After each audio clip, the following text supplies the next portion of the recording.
আসন্ন লোকসভা নির্বাচনে এসইউসিআইসি দল দেশের ১৯টি রাজ্যে ৩টি কেন্দ্রশাসিত অঞ্চলের ১৫১টি লোকসভা আসনে, অন্ধ্রপ্রদেশে ৫টি, ওড়িশায় ২৮টি বিধানসভা আসনে প্রতিদ্বন্দ্বিতা করবে। পাশাপাশি ত্রিপুরা পশ্চিম লোকসভা আসনে প্রতিদ্বন্দ্বিতা করতে দলের রাজ্য সম্পাদক অরুণ কুমার ভৌমিককে মনোনীত করা হয়েছে। শুক্রবার এসইউসিআই রাজ্য কমিটির পক্ষ থেকে সাংবাদিক সম্মেলন করে একথা জানান সম্পাদক অরুণ ভৌমিক নিজে। Bureau report, news tele Bharat.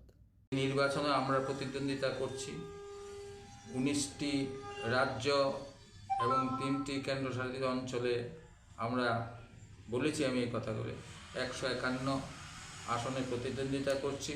Tripura রাজ্যে আমরা ত্রিপুরা পশ্চিম আসনে প্রতিদ্বন্দ্বিতা করছি। এই আসনে আমরা গত 2 ইলেকশনও প্রতিদ্বন্দ্বিতা করেছি। এই আসনে প্রার্থী করা হয়েছে শ্রী অরুণ কুমার ভৌমিককে।